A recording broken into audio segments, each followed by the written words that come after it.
Hi everybody! Welcome to Pyramid Knits, episode 6, I believe. Um, my name is Liz. I am a knitter and natural dyer and now novice crocheter. I'll get to that in a little bit. Coming to you from my home outside of Taos, New Mexico in the southwestern United States. You have caught me on a lovely Sunday afternoon. It's the 26th of January, I think. Anyway, I got nothing to say about it. I'm having myself a nice little afternoon beer to go with my podcast and my knitting in my Oregon craft beer glass. This is a very big beer. Epic Day from Eddie Line Brewing in, I think, Durango? Oh, Buena Vista, Colorado. I'm not mispronouncing it. They mispronounce it. It looks like it's Buena Vista. It should be Buena Vista, but they call it Buena Vista because people pronounce things weird when it's their town. Every town has stuff like that. I grew up in Austin, and like the main strip down by the university is Guadalupe Street. It's not Guadalupe, it's Guadalupe. Up in Portland, everybody says Willamette River. It's the Willamette, damn it. Lots of weird stuff like that.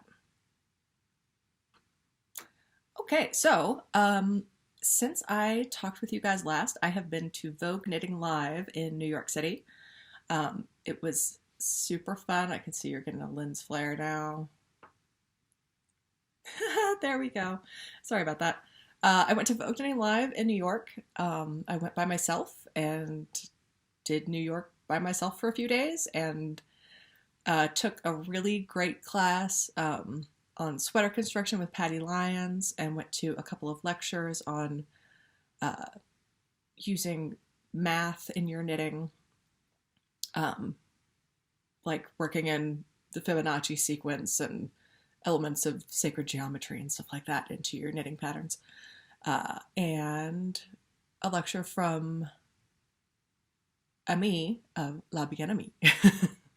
And that was nice and inspirational. She just kind of shared her story with becoming a dyer and opening her own yarn shop, and that was pertinent to my interests. So yeah, I had a great time. It was crazy big and crazy busy.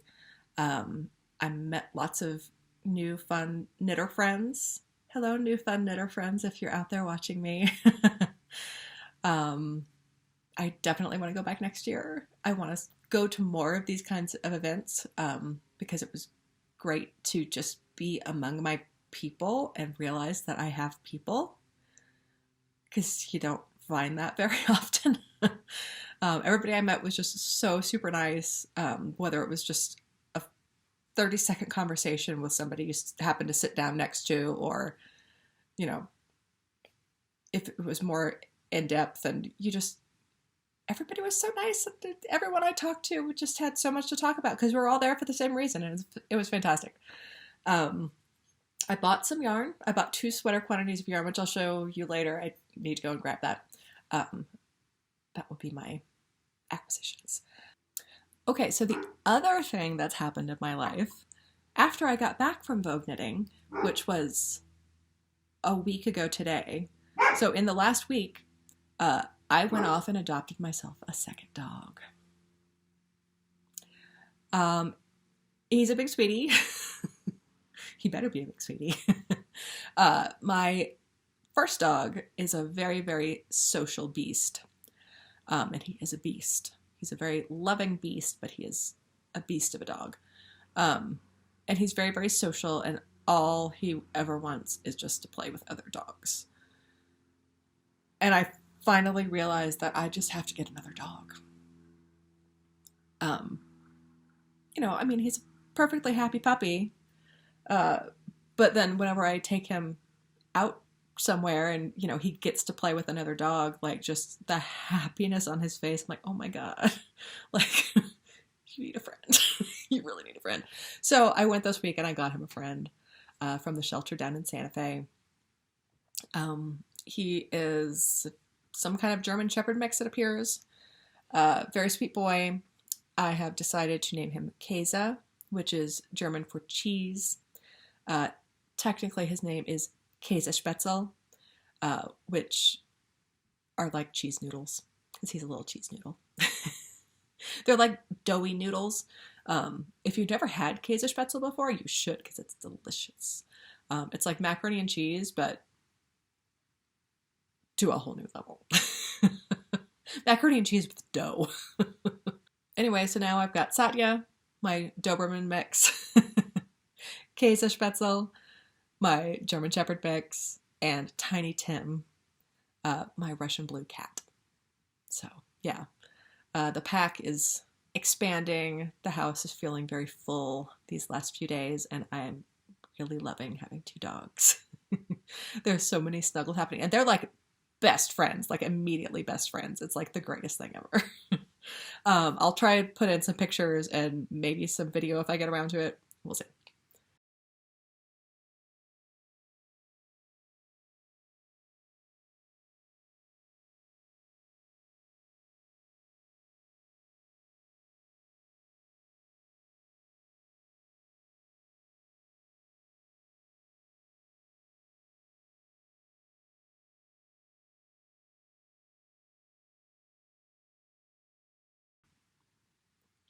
Yeah, so Vogue Knitting Live was awesome. New York was awesome. I had so much fun just wandering around the city by myself and just discovering new things and not being afraid. I have always been a very shy person.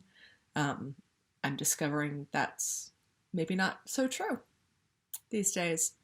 So that's pretty cool. Yeah, I came back. I'm feeling inspired. I am feeling like I want to knit all of the things, like I want to dye all of the things, like I want to do all of the things. And I'm trying. So without further ado, let's get to it. I don't have any finished objects this week because I suck, I guess. I didn't finish anything.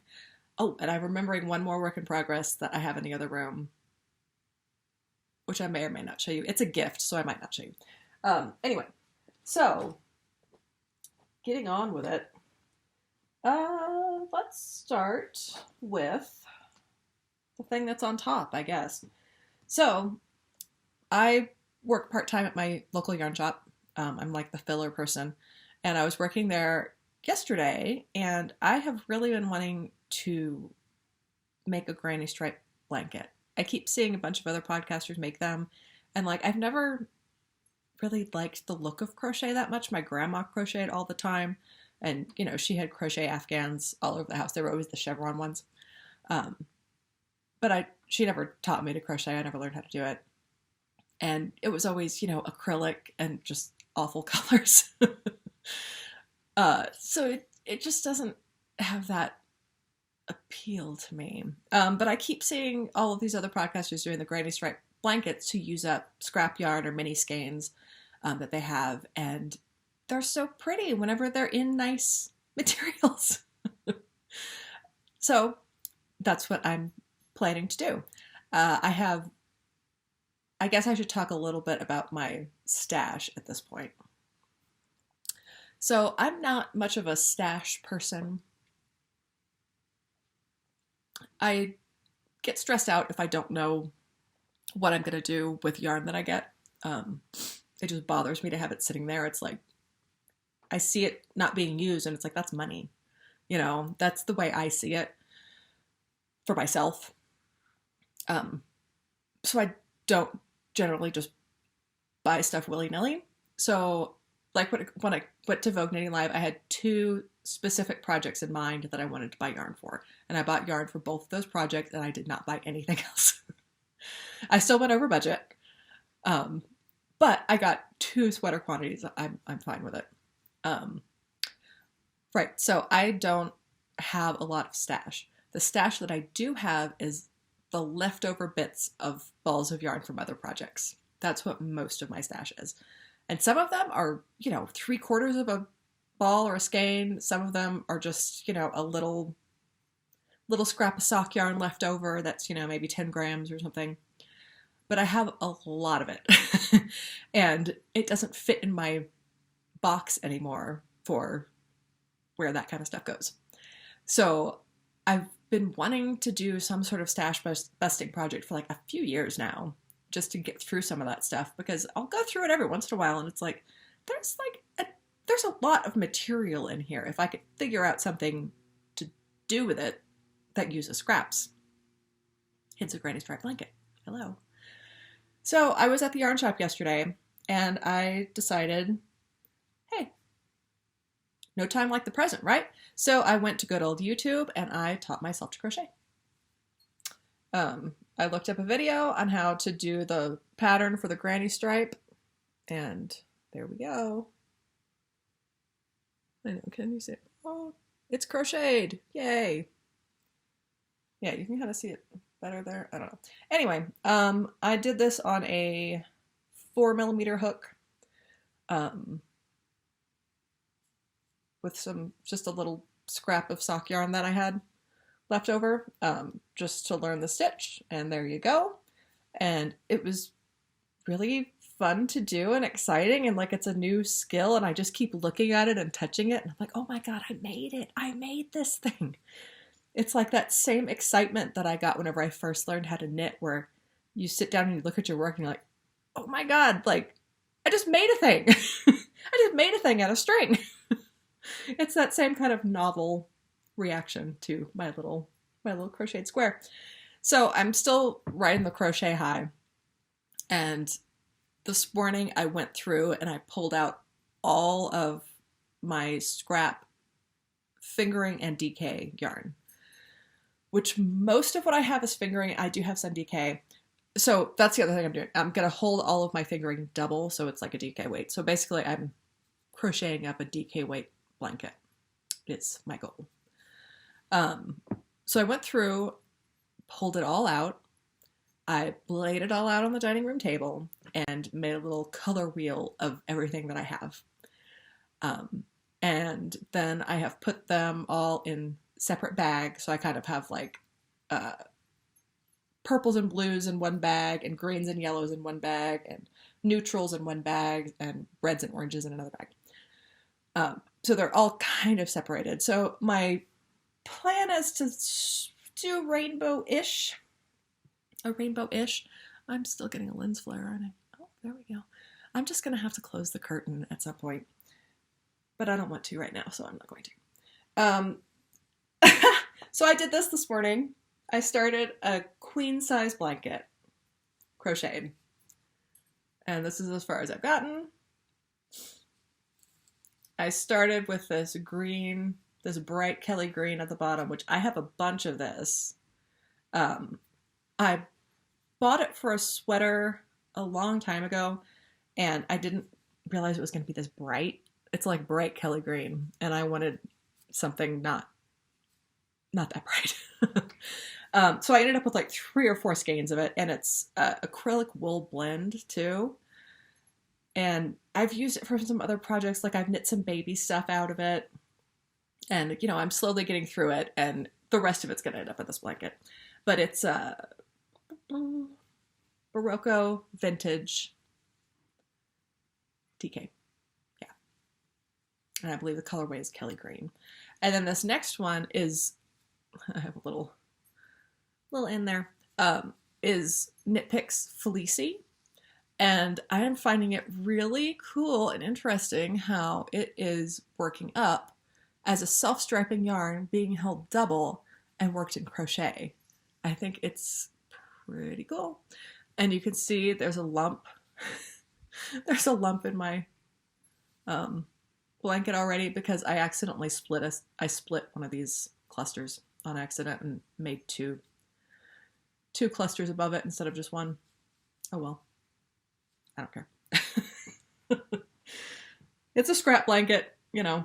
So that's as far as I've gotten, but it will fit a queen size bed, so it's quite long. I am enjoying doing the crochet stitches. My hands are getting used to it, and I'm getting into the rhythm of it, and it's definitely feeling very addictive, where I'm just like, well, just just one more little cluster, just one more, just one more, just one more. And then I look at it, I'm like, well, I'm halfway through the row. I might as well just finish the row. Yeah, so I can definitely see this being a fun project, and it's going to take a long time. It's definitely a long-term project, but it's fun. It's a new skill. I'm excited. Okay, I closed the curtain, so now there's no lens flare, but now it looks kind of dark, so we'll make do.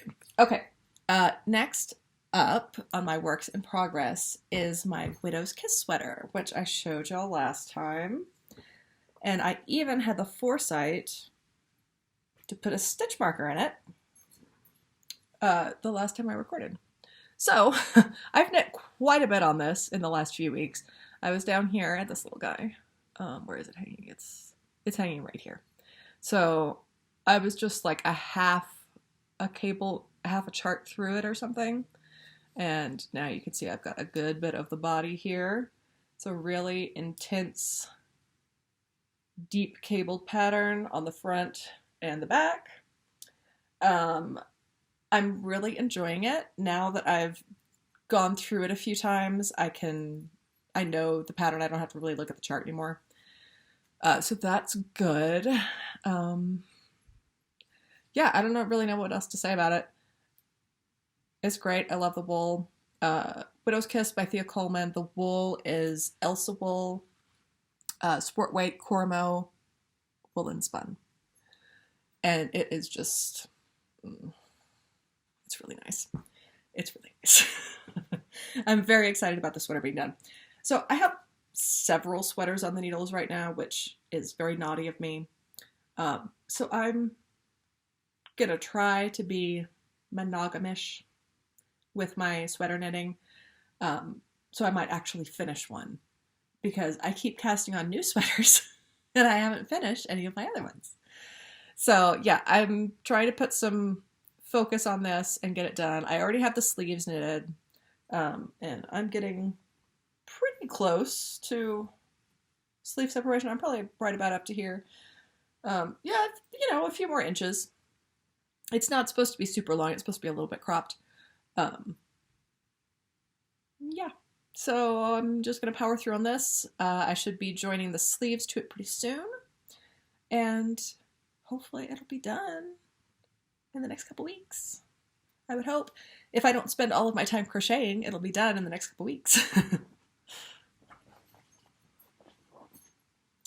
Next up, I showed you guys this one last week too. Not last week, last time, which was many weeks ago.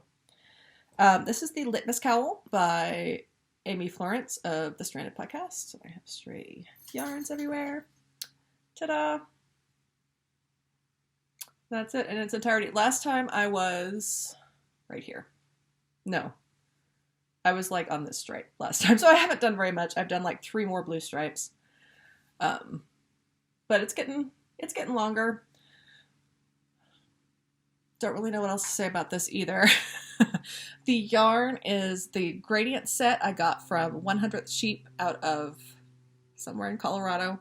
It's their Color Concepts collection where they do little mini skein sets, and this one was just this great blue gradient that I could not pass up. I got it at Taos Wool Fest last fall.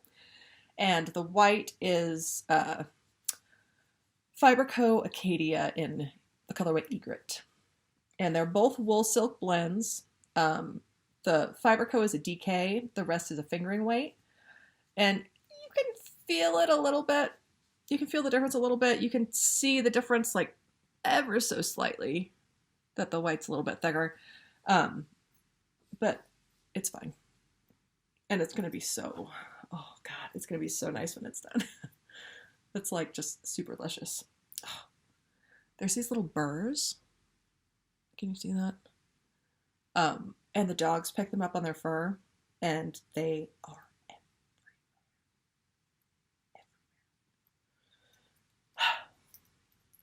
So I just need to work on this, basically. Which I will if I don't spend all of my time crocheting. And I have one more work in progress. I have several more works in progress, but these are the ones that I've actually worked on since the last time I talked with you. This is a new cast on. I am blaming Dunder Knit for this one for sure. It's the After Party sweater from Lina magazine. I forget the name of the designer. I'll put it down there. Yeah. So I'm knitting this out of my own yarn. This is my half pint base, is what I'm calling it. I'm selling it in 25-gram skeins because it's a really good yarn for color work, which is why I'm using it for the After Party. And I dyed it in avocado. So I was doing some avocado dye these last couple weeks, which I'll show you in a minute. Hey, sorry about that. I just had to go open the door because it's warm in here. The wonders of a passive solar house. Find yourself overheating inside on a January afternoon, so you gotta open up the doors. Yeah, anyway, back to this. Avocado dye. Yes, I was dyeing up a bunch of avocado for the shop a couple weeks ago, and I was like, I'm gonna throw some in for myself. Oh dear. See, I say that I don't stash yarn, but I dye my own yarn. So that's just as dangerous. I have plenty of sweaters to be knitting. I need to finish those sweaters, but no, I said, I'm gonna dye myself up some yarn, knit a sweater. So originally my plan for this yarn was going to be to knit the Poet out of that same issue of Lina or Lane. I don't speak French. I speak German. That doesn't help me. I had wanted to knit the Poet out of this yarn, but I was talking with a friend and she said this color was not going to look good on me.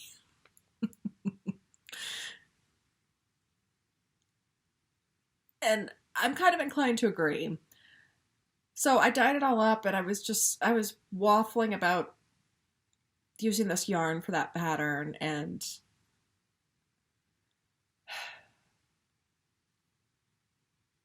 yeah, I don't know. Then I was looking at the other patterns, or I was looking at my other stash yarn. And I found some other yarn that I dyed up out of just some little sample skeins I had that my mentor had given me. Just some little sample skeins to play with. So it's like, it's not a base that I have or anything I can recreate. But it's this tweed sock base, and I dyed it with cochineal. And it's just a gorgeous, like, purpley maroon. And I was like, hey, wait a minute. That'd go real well with this nice pale pink avocado. And I have 40 grams of this. So I'm a little yarn chickeny about having enough to do all of the color work on this. There's the bit around both of the sleeve cuffs. It repeats this sort of motif around the bottom hem, and then it has a full color work yoke.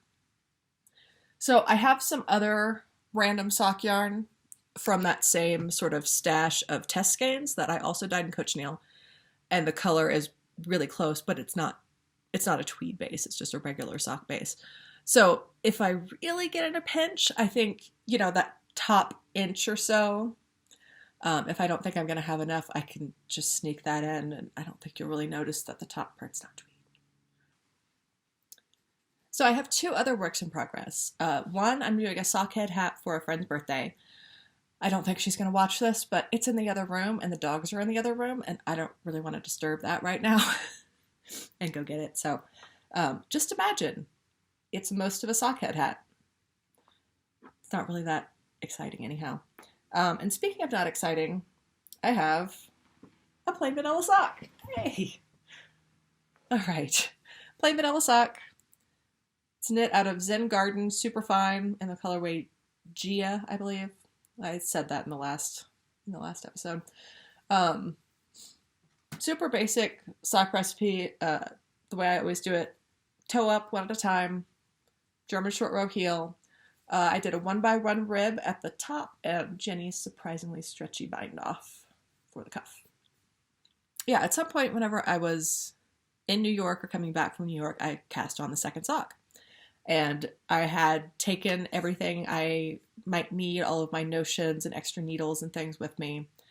And I had my sock needles in my notions bag. So I went to go grab them and cast on the second sock, and I did. I got this far, got the toe, started on the body of the sock. And then I was working on something else like yesterday or the day before, and I reached into my notions bag and I was like, wait, why is there a pair of circular needles in here? And I was like, what are these? And I pulled them out and I was like, these are my sock needles. These are my number 1 US 1 sock needles. I was like, I cast on that second sock. I know I cast on that second sock. And I even had to come and look, and I was like, I did cast on that. Oh.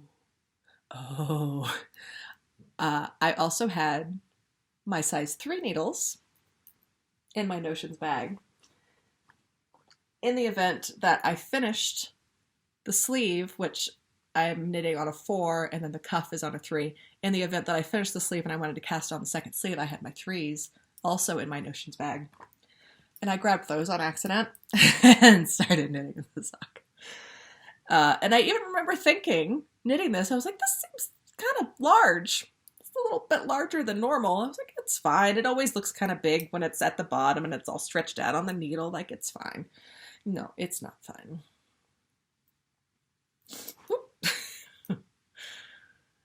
Yeah. So just for a little comparison's sake. Yeah, so the toe, here we go. Yeah, you can see how much that's like way, way bigger. Like the toe increases on the first sock stop here. And they don't stop until like a centimeter and a half, like lower. So I have to rip that out. At least I didn't knit the whole thing. And restart the sock.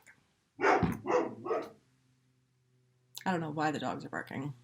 I should probably go check, but I'm not going to. Okay, so as I mentioned, I did some dyeing. I did a big batch of avocado, and I dyed up a bunch of yarn in avocado.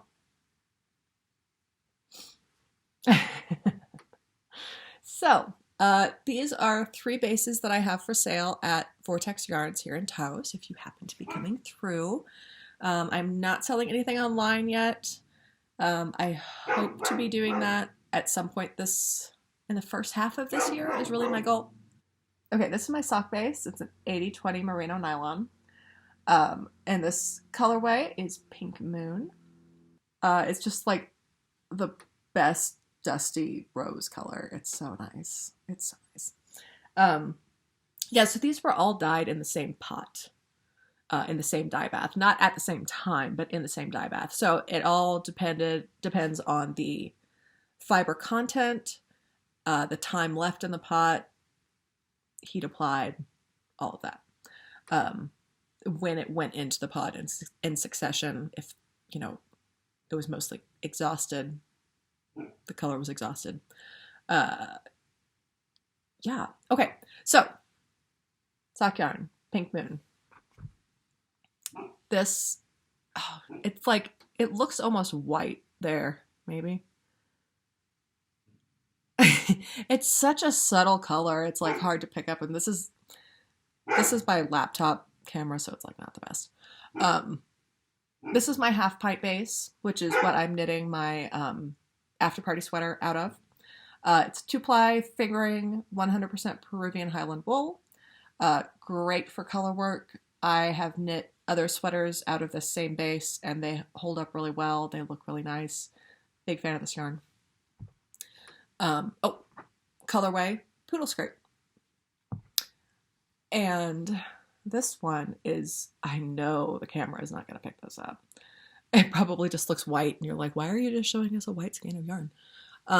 It's like the most subtle off-white with a pink undertone.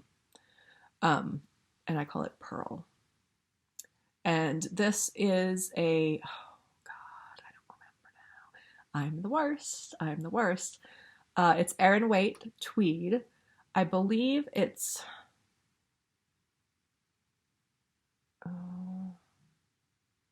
it's alpaca. It's alpaca and wool. I can't remember the percentage off the top of my head because I'm the worst. I'll put it down here. I think it's I think it's like 60-20-20 or something, like 60% wool, 20% alpaca. Maybe it's 50% wool, 30% alpaca, 20% viscose, which is the neps. Um, anyway, I'll put it down there. But this is a really nice base. It's so super soft. Um, yeah, it's pretty luxurious with the alpaca in there, and it's got enough wool content in there to keep it from being like super drapey.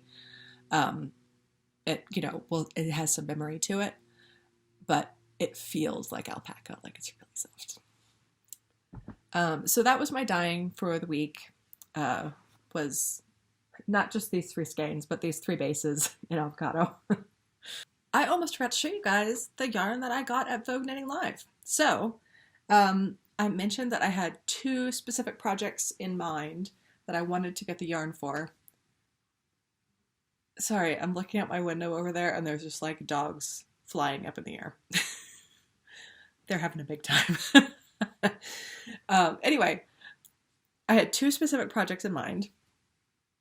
The first one is Poet, which I had intended to do in my avocado dyed yarn, but decided against it. So I found this from the Green Mountain Spinnery, which is a fingering weight, but it's woolen spun, so it looks quite thick and bouncy. It is a lace pattern, and it's perhaps a bit counterintuitive to do kind of a plump yarn for a lace pattern, but it's lace and texture, and I feel like I just have a feeling that it's going to be really nice. That it's going to be really nice on this. And it's such a nice sort of neutral green. One of my goals for 2020 is to knit more wardrobe staples, which the Poet is a pretty fancy sweater, honestly, but this is a very everyday color for me. Just a nice olive green. So I'm super excited about this. I did only buy 3 skeins, and these are 400 yards, a 2-ply fingering, 100% fine wool, American grown and spun and dyed. Yeah.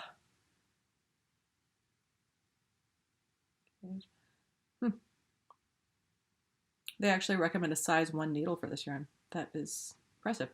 The colorway is Olivera. Pretty.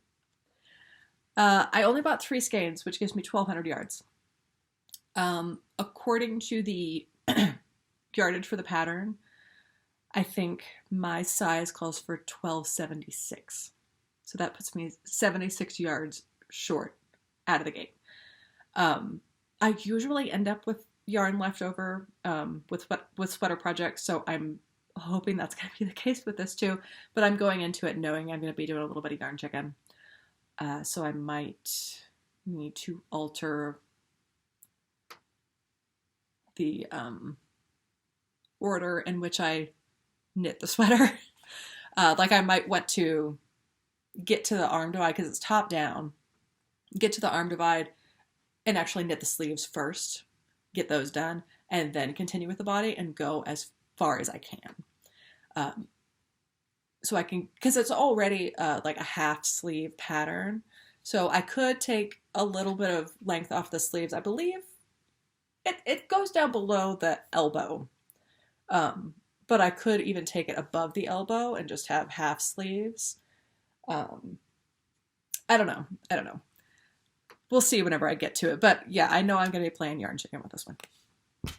And then the other one I bought, I wanted to do like a nice superwash for the Flora sweater by Melody Hoffman. And there were a ton of options at Vogue Knitting Live for a superwash fingering in an amazing hand-dyed colorway. And I went around that place. I think I went to this particular stand 3 times before I bought the yarn. Whenever I finally did, I was like, oh, I've seen you here a few times already. It's like, yeah, well, I wanted to be sure. Like, this is an investment, a full sweater in a, indie hand dye. I ended up getting this from Asylum Fibers. It's a merino fingering, 100% superwash merino, which is even better that it doesn't have the nylon content because I can use it for a sweater. I didn't even notice that. The colorway is Earl Grey, and it is just like, I'm sure that this camera is not picking this up correctly, but it's just like the best sort of dusty pink, rose, gray. Oh, yeah. Yeah, I'm kind of in love with this. I bought 4 skeins. That should be plenty for that sweater. And I'm really excited about it.